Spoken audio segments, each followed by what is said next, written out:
Welcome everybody to the Conscious Life show, Conscious Life. I am Crystal Chemistry. And that I am. And we have a very special guest with us today. Very, very special. Pastor Andy, last month, a few weeks ago, was at the Florida House of Representatives, the Capitol, Florida Capitol in Florida. Everybody, Tallahassee. Whoop whoop, Florida State, and more so, FAMU. Okay, Pastor Andy, okay. So I am definitely a FAMU graduate, but nonetheless, he was there to make a stance against House Bill 1, which will prohibit peaceful protest in our state. So he's done a lot of big things, guys, a lot of big things. And he mentioned or stated to the point that pretty much those people that were out there protesting for Marquise's death, or even you and your congregation did a 100-day stand for George Floyd after he was wrongfully killed as well. So definitely appreciate your voice out here in the community. It's hugely appreciated because we need people like you is number one. We definitely need people like you to speak out. People that are not the same color as us, but are still of same spirit. So nonetheless, I don't want to hold us up, but he definitely mentioned that those people that were taking a stand to help bring attention to George Floyd, to Marquise McLawton, some of them would have been made felons. They would have been made felons in the state of Florida. His 8 and 11-year-old sons, and his 80-year-old congregation members, old ladies, old men, older, more seasoned people, would have been made felons in the state, in the eyes of the state, pretty much with passing of this bill. And it would also have made a felon of Dr. Martin Luther King and John Lewis. So without further ado, I want to go ahead and invite Pastor Andy Oliver onto the show. Welcome to Conscious Life, Pastor Andy. Hey, thank you so much thank you so much for having this conversation. Yes, it's really important. I'm pastor at Allendale United Methodist Church here in St. Petersburg, and I'm grateful for your voice and for a chance to be in conversation. Amen. Absolutely. Thank you. Absolutely. Thank you for coming. Would you like to tell the people more about yourself and a little bit more, so they can know exactly. Sure. I was born here in St. Pete and then moved away. Came back about 5.5 years ago and was appointed to Allendale. Allendale was your average white church. It had been around for almost 100 years. It's about to close. It had seen its heyday in the 60s and 70s and had been in decline since. And I had spent 3 years prior to that doing nonprofit work, primarily with the LGBTQ community, and came back to serve a church. And this time I wanted to be authentically who I was and who I was called to be, and not be afraid to speak out on social issues. So from the first Sunday on, we hit the ground running and started doing the things that I believe predominantly white churches need to do. We had anti-racism studies, and we had, when things happened in the community, we took important stands. And there were a few people that were uncomfortable by that. And some of those people, a lot of those people grew in their faith and their understanding of what it means to be in solidarity with black and brown people and with other people at the margins. Some people left. But the handful of people that left made room for so many more people, and we've grown 3-4-fold. And this is the path we're on. We still have a lot of work to do as a church to continue to head toward being a anti-racist, multicultural congregation. But this is where we are right now. Hopefully at the end of a pandemic, and this pandemic has certainly exposed a lot of what's wrong in our community and our society, and we have a lot of work to do together. Absolutely. So, yes. Absolutely. And I think the most important thing is, though, that you're making headway. That action, with that faith without works, is dead. So the fact that you're taking action to do this thing is huge. It's huge. I mean, I know you know how huge it is, but it's huge. Like it's something that has it's been done before. We have freedom fighters. However, in today's millennia, with so much technology, so much misinformation, so much opinion, so much tradition, so many things that are not necessarily in alignment with spirit, is what I'll say. Yeah, I want to say a word about freedom fighters, and I didn't just appear like this. I grew up in a very apolitical household where these things weren't talked about. It was a professor I had at my freshman year in college. She was a former freedom fighter, and she planted seeds in me that would later take root and grow. Absolutely. It was Dr. Kauser that I had as a professor, and Dr. Pamela Lightsey, who are both womanist scholars that challenged me to be the pastor that I am today. So if I had to give credit to how I am the way I am, I have to point to black women in my life that have kind of shaped me in this way. Okay, absolutely, profound, absolutely, Yep. absolutely. And we just want to say that we're really thankful that you're here with us today. Absolutely. And to let the people know you are the first guest that we ever had on the show. It's really great, Honored to be the first one. Yes, it's really great because the One things of the that best. you are doing in the community is really huge, and that could make the bigger impact that that we've seen that's going on in the country, and for a young man like you two, doing what you're doing and not following the old tradition, how things used to be then, and you making a stand, and not just you, but the people around you, the community, Yes. the people that you lead, and and your kids and wife, and stuff like that is really huge, and because we don't see a lot of that, especially young men, and young families, couples, or young assemblies, people that leads, and and it's always the old ways and stuff like that. We're seeing a lot of that, and to seeing that somebody like you and can relate to the things that's going to the country, not just have a blind eye, and you're speaking up and you're doing actions, and this is really huge. Yeah, when you say the old ways, I have to kind of call out and hold accountable a lot of white clergy that for too long, and Dr. King named this, and it was named even before that, have been silent, and have been afraid because of what it might mean for the offering plate, or they may not be well liked.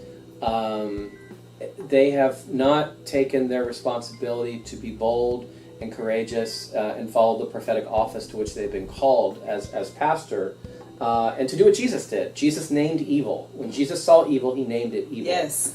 Jesus spent time with people that were on the margins, and Jesus, the story of Jesus is really a story of liberation. Jesus was a freedom fighter, right? Yes. And Yes. so and had brown skin, right? Yes. We need to remind Yes. people that, because somehow along the way Jesus became white. Let's get real, Pastor Andy.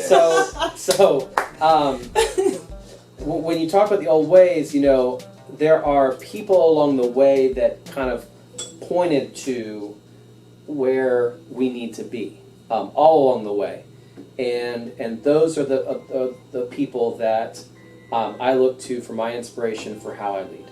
That's great. Yes. Amen. Thank you. Yes. Yes. I mean, we don't want to take too much, time of the show, and because I know you have other things to do also, and not just being This is here. the most important time for us right now. We really I appreciate that. Yeah. We Absolutely, appreciate because it is, and it's an important time because we're really here trying to open people's understanding to what change really is and what truth really is, because so often we get structured into a way of thinking that we may or may not support, but it's just kind of like, well, that's how we've always done things, that's kind of how it is, no need to reinvent the wheel. But we're here And I think each and every one of us are called to do something specific. We all have a gift. We all have a talent. And, not to interfere with what everybody else is doing, but to bring forth what we have. That's the only thing you can do. You have no control over anybody else's actions or words or thoughts. But what you can do is take control for yourself and really kind of take accountability is what I should say, rather than control. But take accountability for your own thoughts. Take accountability for your own speech. Take accountability for your own actions. And when you start to make movement, then, that's kind of like the snowball rolling down the slope. You get traction, you get momentum, and it builds and it builds. But until we have that one snowflake that, you push down maybe that was the wrong term to use. I'm sorry. But until you have that one pebble, I'll say, that you kick and, it starts a rendition of other actions to lead to other actions to, lead to some momentous moment in your personal life, some growth. Growth is really all that we're here for, growth, learn, understand, and I have a thing that I always say, like, we're born here with nothing and you leave with nothing. So what is it? What's life? What are you supposed to learn here? Obviously the things we're supposed to learn are intangible. Love, forgiveness, understanding. These things you can't grab and touch, but they're things of the spirit. It's spiritual food. It's things that we need to be, cognizant of, and we need to be working towards. But so many people just go through life, just kind of watching YouTube, on Facebook. We keep ourselves so busy and distracted with day-to-day life. And we all have jobs. Everybody has a 9-to-5 or some other kind of job or some other kind of means of source of income that distracts you from, being able to just focus on what it is that you feel you're called to do. Because a lot of people don't even know their purpose. And now, that's another episode. We're gonna have Pastor Andy back, guys. We're gonna have him back. So, anywho, that's another episode. But when you talk about that snowball, gaining traction and building, it made me think of community organizing. And when I look at people in my history and along the way that have been change makers in our culture, they have been community organizers. I think of Jesus primarily as a community organizer. Jesus organized and poured his life out into developing the leadership of 12 and more, and started a whole movement that lasted far, after his life here on earth. Just with thought. Right. Yes. And so as the best thing that I can do is to be in solidarity with those organizers who are here, and be an organizer myself to help train leaders and help create a new imagination of the world as it could be. To start to see that world as it could be, to see it become a reality. Because the world as it is hurting and harming a lot of people. Yes, sir. And so that's, when you give that imagery of a snowball kind of rolling down a hill,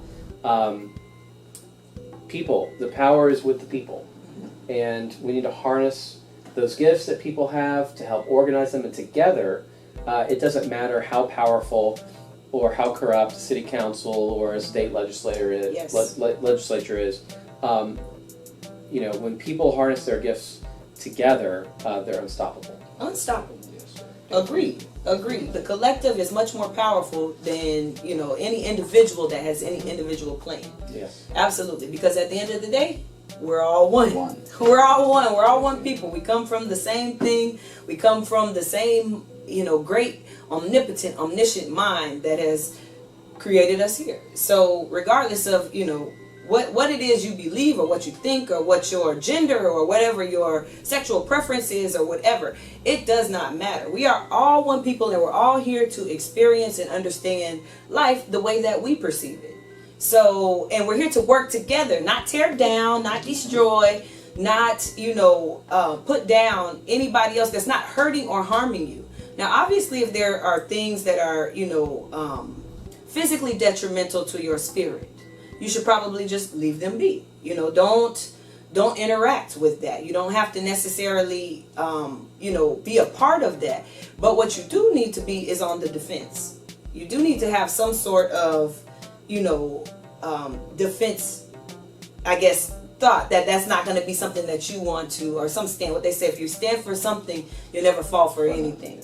So, you need to have some kind of understanding within yourself within yourself, and the understanding of I guess of purity of thought or clarity of thought and purity of heart is kind of like one thing that I meditate on. Is just please have the clarity of thought and the purity of heart, and write the vision and make it plain, so that you as a person can pretty much do what it is that you're called to do. Because I feel like there's a lot of sickness, there's a lot of illness, there's a lot of unhappiness, there's a lot of affliction amongst the world, not just America, but amongst the world today. And that's because people feel hopeless. They feel like we're in this thing called life. There's no way out. What do I do? Other than go work, here for 8 to 10 hours, 12, hours a day. And it's like there is a way out though, and it's within. It's finding that guidance within. The guidance that God brings is very particular to each and every one of us. He's not going to give me the same message that he gives you or him or anybody else. Everybody has their own particular message and their own purpose that they're here to fulfill. And it's like we've lost sight of that some kind of way with all of these distractions. Like we're just so focused on other things. But really, until you find, I feel like, and your purpose changes throughout life. It may be this at 20, it may be this at 30 or 21 even. You know what I mean? Like it changes. Once you have come to understand and you've gotten to a certain level of understanding about a particular thing, it's time to level up. Like, you know what I mean? It's like, okay, well, now I understand this, and then another, situation or another understanding might present itself. And the thing is not to stay stuck in this one, thing that you thought when you were 20, but to grow and flourish, move forward, progress. Because the world stands still for no one. Time stops for no one. It continues.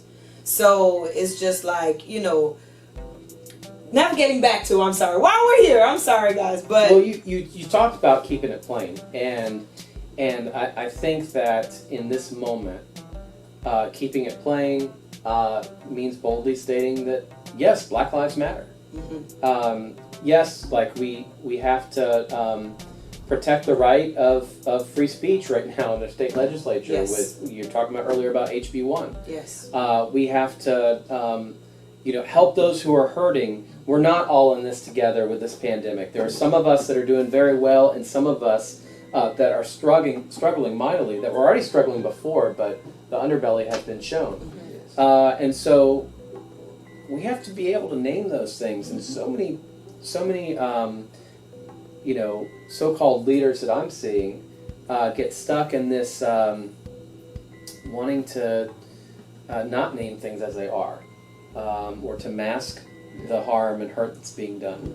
And we need leaders that are going to stand up and say when things aren't right, and hold those that are in power to accountability to make sure that we make things right.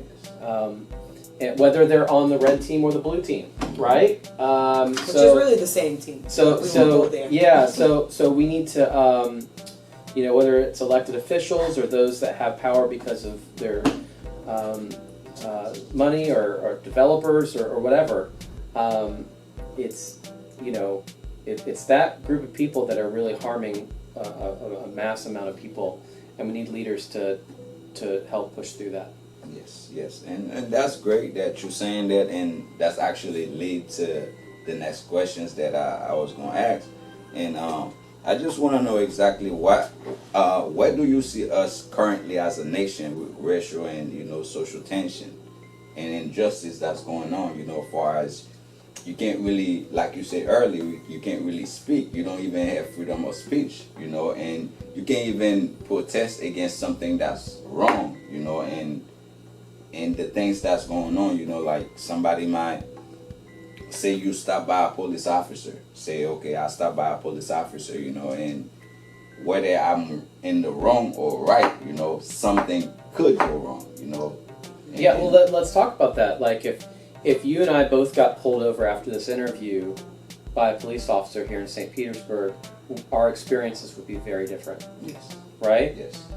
Not only because I'd have a collar on, right, which would give me a certain level of privilege, but just by the color of my skin, the way my hair looks, the way your hair looks. Yes. We would have very different experiences and that is not right. Absolutely. Right? So the bias that is being, allowed to continue in our police force, and the way that I would be treated, the way you would be treated, or maybe I'm not even pulled over, right? And we're doing the same thing. Yes. Yes. And it just isn't right. And so the conversations that I have with my 2 white children, very, very different than the conversations that a black family or brown family might have with their kids. Yes. Absolutely. So what I've done as a parent is to help make sure my kids know that.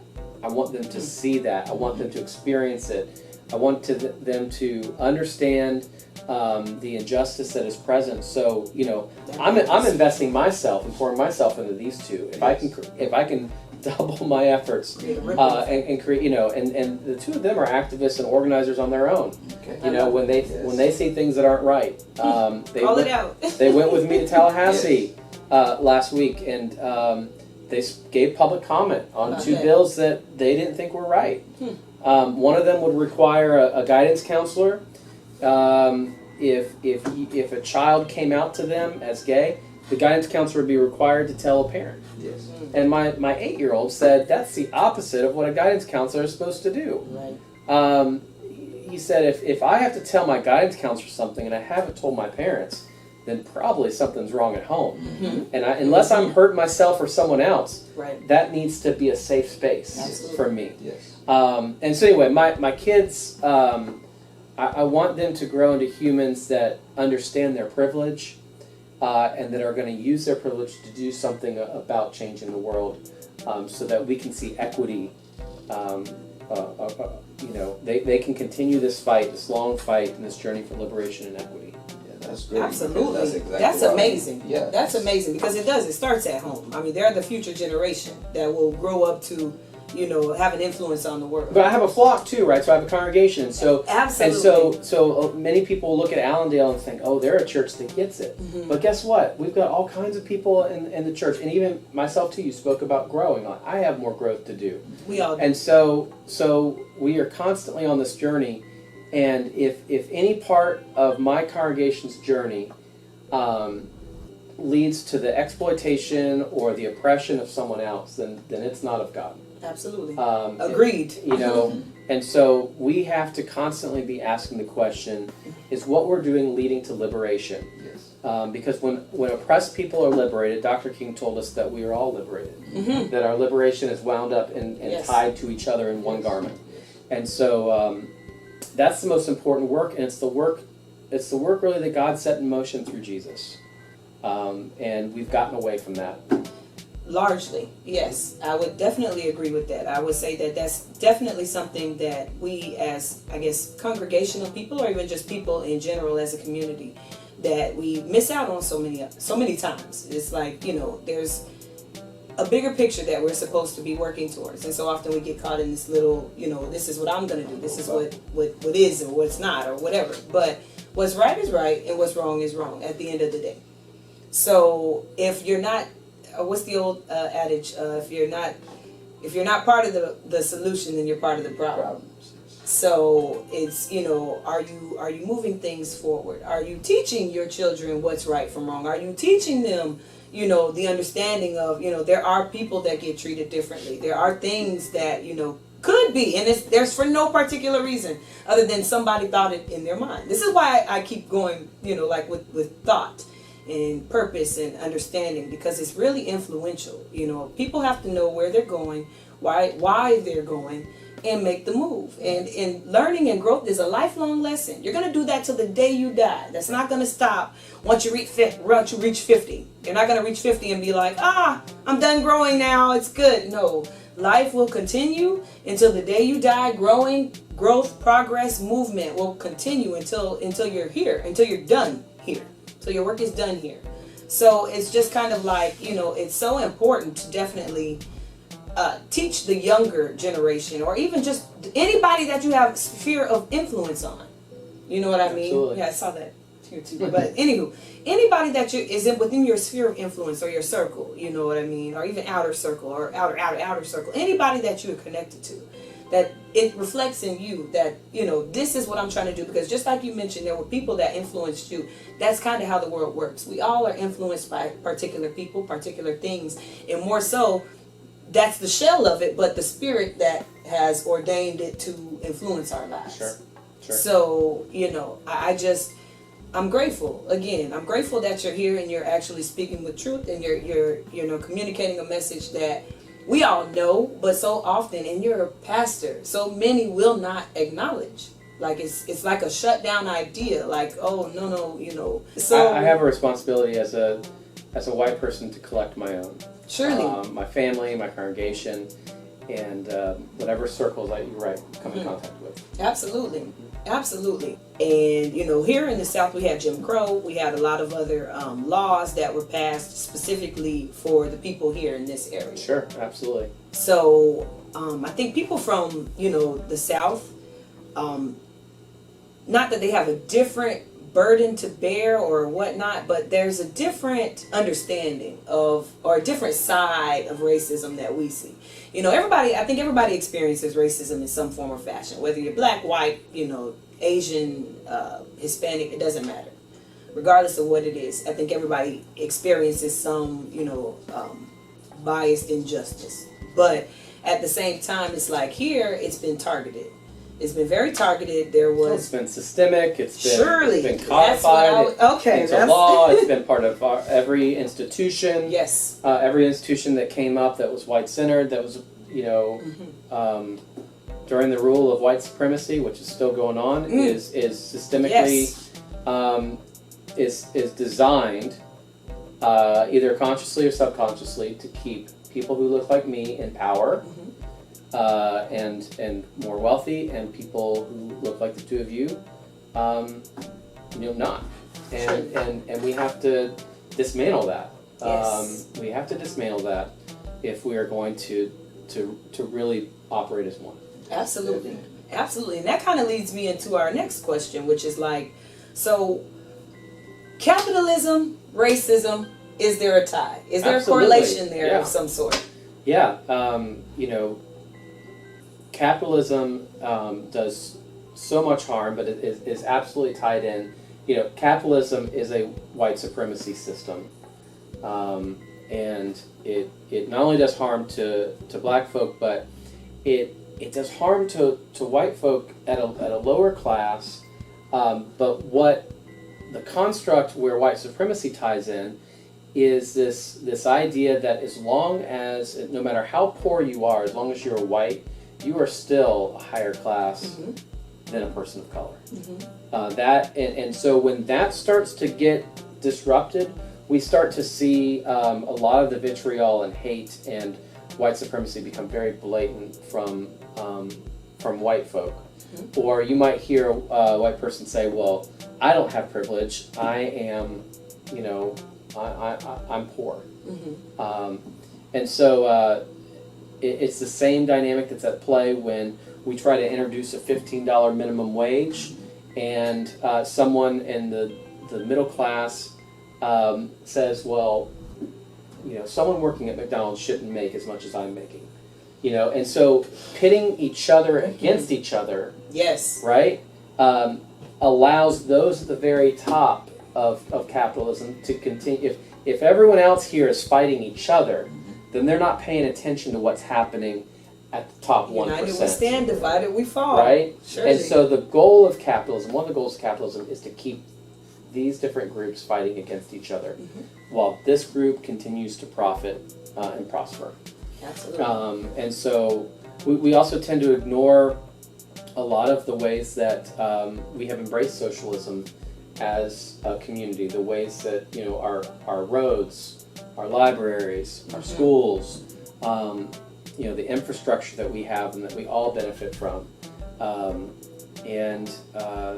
You know, so socialism gets a bad name, but really we are a society that's benefited greatly from socialism, from taking care of one another. And when we allow capitalism to run amok, it hurts those at the bottom. The wealth gap continues to grow in this country. in ways that are just going to be untenable and unsustainable. Astronomical.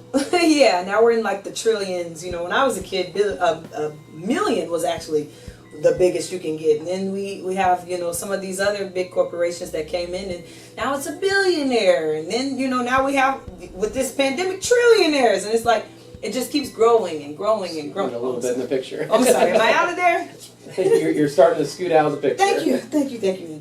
Okay, so that it's growing and it's growing, and it's like, you know, where does it stop? If there is a stop, or if, you know, it just continues, and we are supposed to take responsibility and kind of, you know, navigate here. And what are we questioning ourselves? I think you made a great point there. You always have to be checking yourself and pretty much making sure, am I in line with what I believe?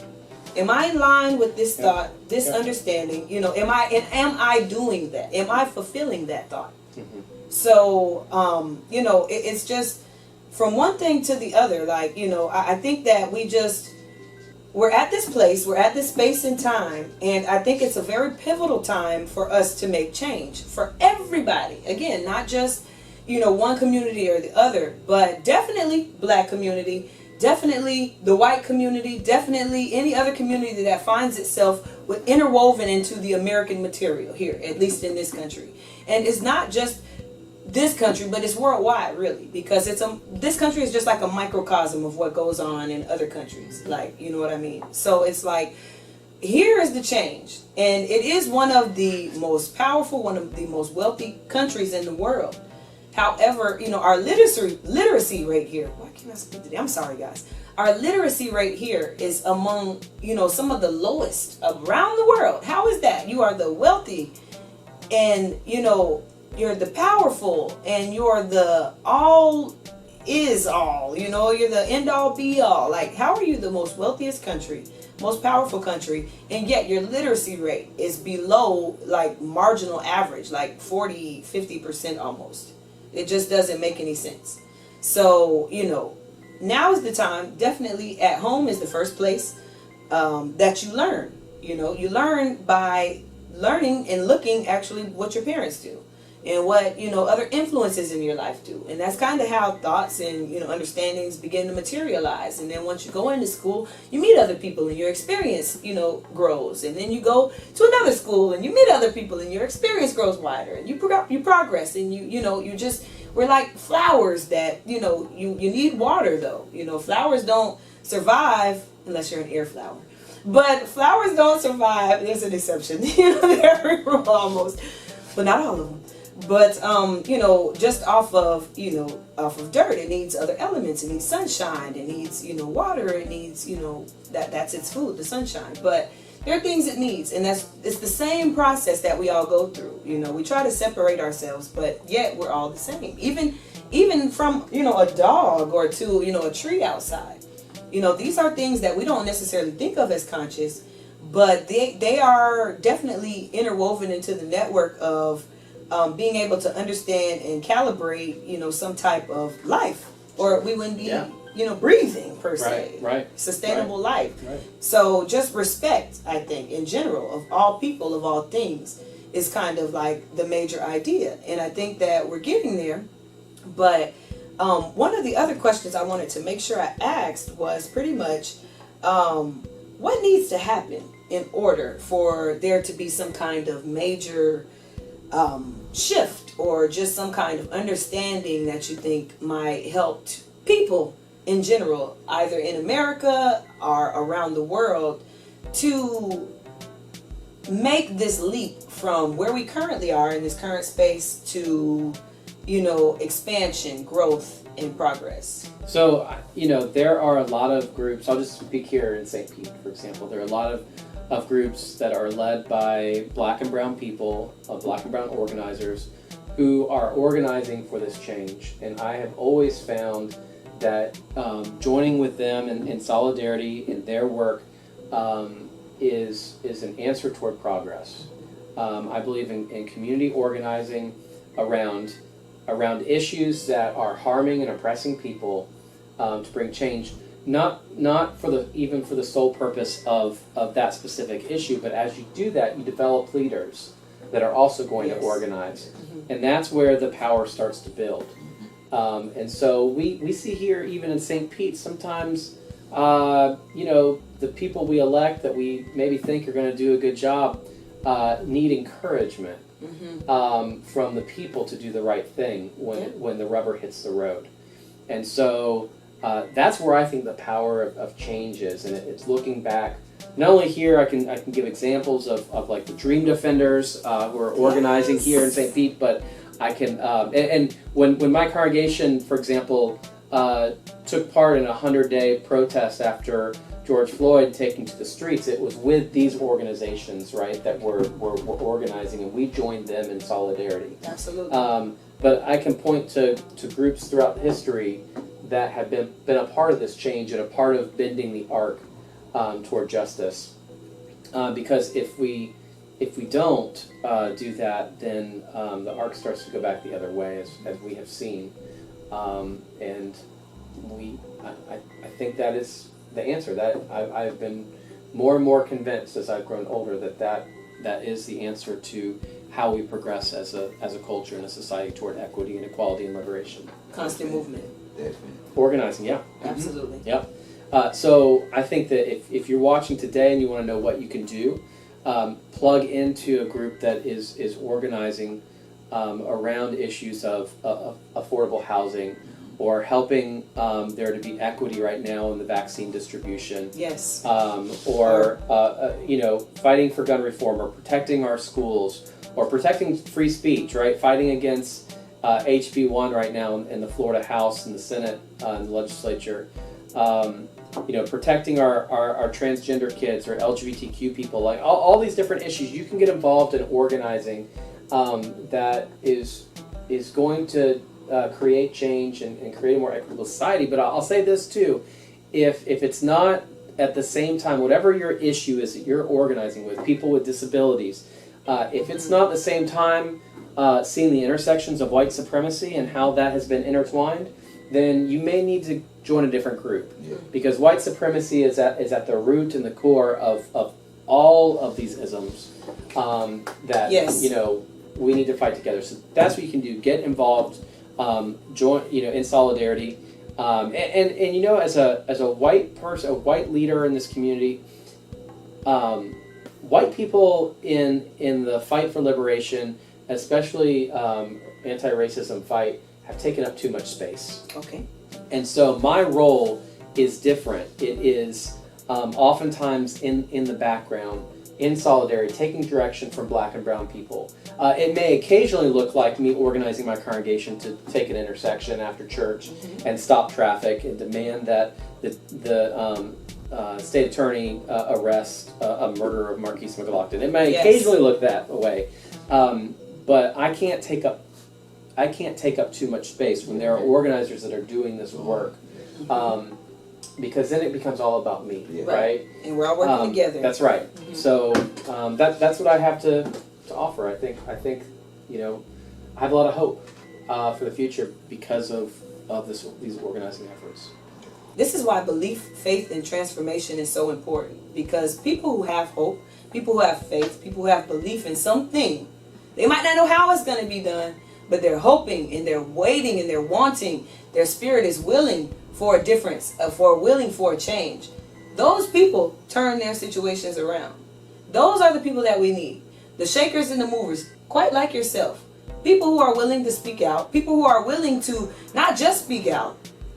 I commend you on even pretty much endorsing a generation, whether it's behind you, above you, or before you rather, to the left or to the right, embracing people and really aligning them to kind of make a movement in thought and in spirit and in progress, so we can all have a better life. Absolutely, and that's why I think it's so important that people like you both are leading these conversations, and I'm grateful to be here for this one today, and think that these conversations have to be a part of it. Yes. So that we can do this work with intention. Well, and I think without acknowledgement, that's kind of where we run into a stalemate, because it's like, now you're saying we're saying there's a problem, and you're like, no, there's no problem though. It's all good. What are you saying? You know, there's no white privilege. There's no white supremacy. You know, that was way back then. We love you. You know what I mean? Or you people. There's one thing. I'm really specific about that word. I don't know why, but I'm very specific about that. You should be, yeah. Okay. In order for all of us to make progress, the problem has to be acknowledged. And I think for far too long, it hasn't been acknowledged. It's been kind of swept over, or kind of even just walked around like, oh yeah, it's a problem, but you know, that's not us, right. Which is fine. You know, it's not each and every individual. All white people are not bad. All black people are not bad. All, you know, whatever it is that you have against any other race or any other people, or, you know, all gay people, they're not bad. Like, you know, whatever it is that you have against some other group or some other, you know, organization or somebody that has a different belief and understanding of life than you do.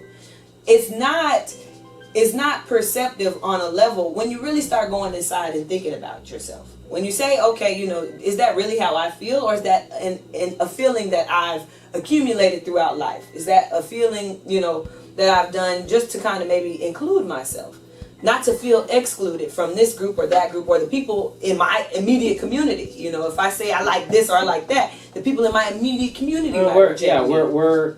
We've been conditioned as humans to immediately walk into you know, a room or a community and to other, mm-hmm. right? And that has historically and in the present time been destructive. Mm-hmm. So it's dictated our lives. It's a social thing, you know. It's social, and it's kind of like a social construct that we've all fallen into. Yep. But I feel like we're breaking out. We are. With Pastor Andy, aka Andy. We're breaking out of this, guys. We're breaking out. We're making moves. There are people that you're influencing far and beyond your scope of awareness that, you know, you're touching. You're helping to really, just like, you know, there were people in all of our lives that have done things that have made us think twice, or made us, you know, kind of go introspectively and look at ourselves and say, you know, well, what is it I want to do? Or, you know, is this what I should be doing? Or is this right? But when you say, is this helpful, meaningful, and purposeful, when you break it down into, you know, okay, this is why this is helping, this is because I feel like even a killer could justify, well, I did it because they were harming me and you know, they were badgering me maybe, or they were just annoying neighbors. There was something I saw the other day, read about in the news, that, you know, there was some guy that, you know, did some stuff to his neighbor and just all bad. But it's like, you know, just that second guess, that second thought, is this in alignment with bettering the nation? Is this in alignment with bettering humanity?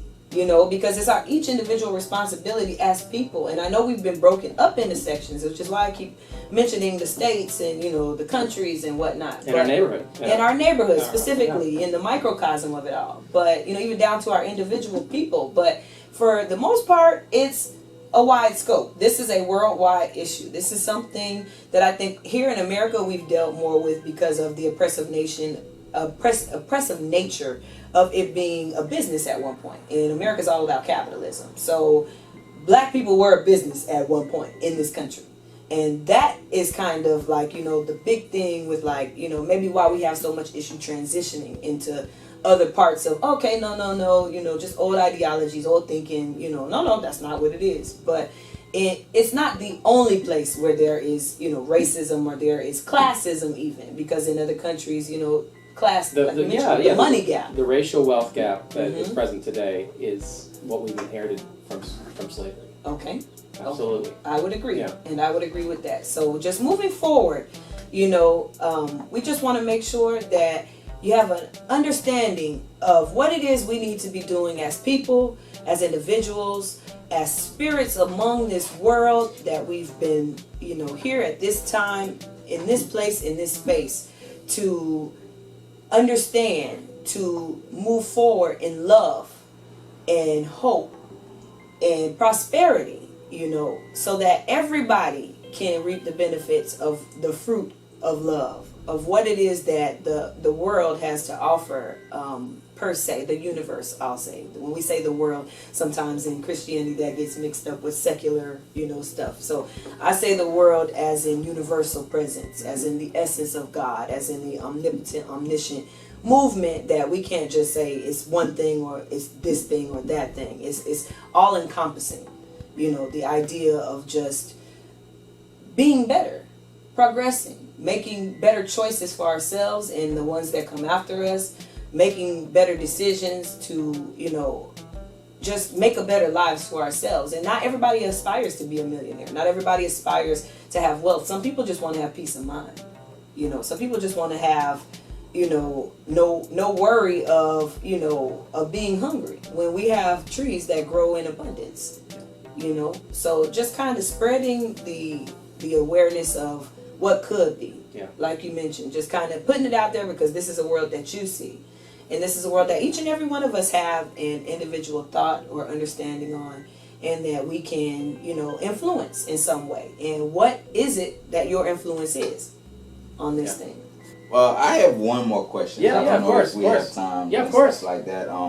I just wanted to know exactly what can the church do, you know, in this mix of things that's going on throughout the countries, you know, because like I was watching the broadcast with her and stuff like that, and I seen, you know, a couple of people were speaking and how, you know, certain people, this black guy was saying, you know, he went to the church, they say he wasn't belong to the church and stuff like that, you know, and how can the church be more involved? Well, I think first of all we have to work together, right? And we're very segregated in the church. And so I think working together around social issues that we can agree on is what's happening here in St. Pete with FAST. You know, they've targeted some different things like affordable housing and making sure people get mental health care. And so when elected officials or people who are making the decisions see a massive amount, 3,000 people, 40 congregations, made up of black, white, and brown congregations together agreeing Rainbow on Coalition. something. Right. That's powerful. Yeah. But I think the other thing that to speak specifically to the white, predominantly white churches is, my colleagues need to be more bold. We need to be preaching the full gospel. And if you are allowing through silence racism to happen in your own congregation or in your name, then that's not the gospel. Yes. And so we need to be bold like Jesus Christ was if we claim to follow Jesus Christ. And name white supremacy and do the work to dismantle it. Some people are like, well, then you're getting political. You know what? Politics is our life together. Mm-hmm. And Jesus was very political. Yes. Jesus, called people to a different politic, a way that kind of flipped the world upside down. And I think the number one thing, the predominantly white, to speak to the white church, the number one thing we can be doing is to name and dismantle white supremacy and racism. And for generations, we've allowed it to operate unfettered. And now is the time. Yeah.